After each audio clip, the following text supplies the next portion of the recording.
Alright, we're ready to build this PC, so here's the list of parts we're using. For the CPU, we went with an AMD Ryzen 5 5600, and for the power supply, we went with an Apevia Prestige 600 watt power supply. For the motherboard, we have an MSI B550M Pro Wi-Fi Micro ATX.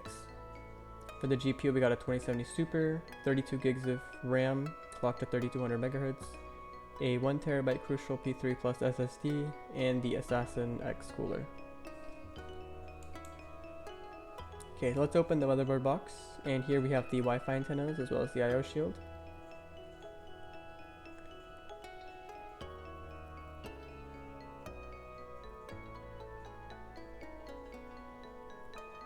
Okay, now what we gotta do is we gotta put the 5600 in that socket.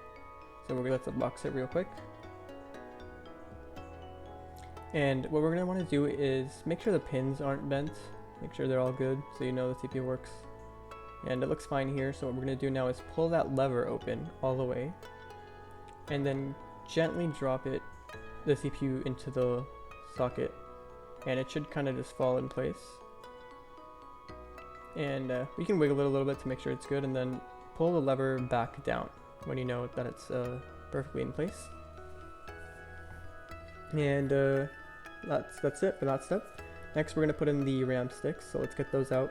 Now, one thing you want to keep in mind for the RAM sticks is make sure you're not putting them in adjacent channels, because then you're not going to be using your dual channel. If you have more than one at least. If you only have one RAM stick, then it doesn't really matter where you put it. So since we have two, we're going to be putting them in the second and the fourth slot.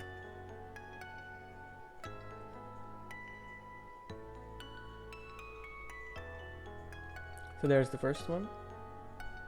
And it should snap into place, but these can take some force, so feel free to, put a little more force if it's not going in all the way, and you should hear a little click when it's in, and the latch should go back in place.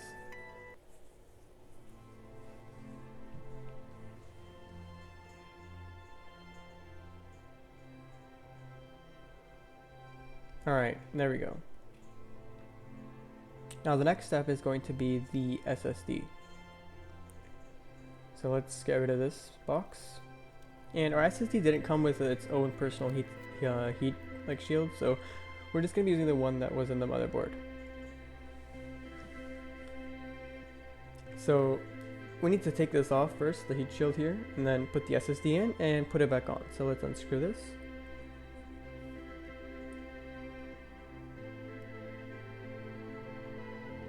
Alright, and then the SSD kind of just slides in as well. We're going to go ahead and just slide it into the slot, and then once it's good to go, we're going to put the heatsink back on it to protect it. And let's go ahead and screw that in as well.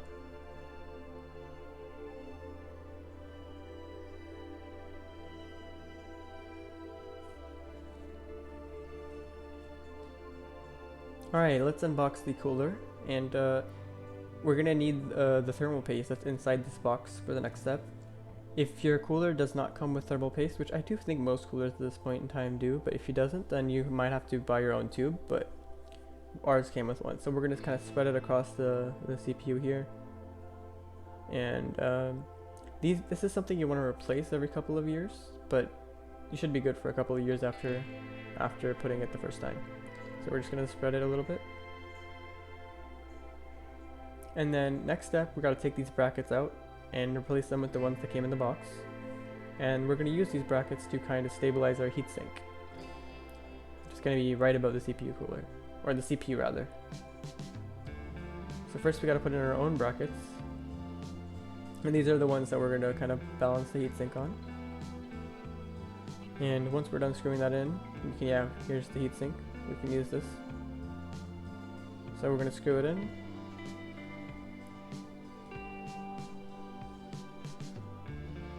And here's the CPU cooler itself. This is going to be attached to the front of the heatsink.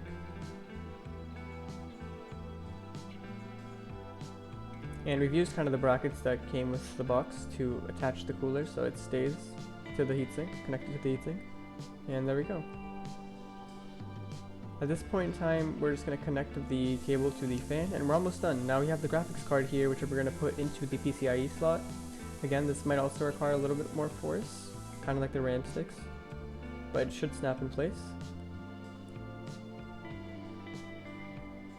And you should hear a little click. And there we go, I think we've got it. Yep.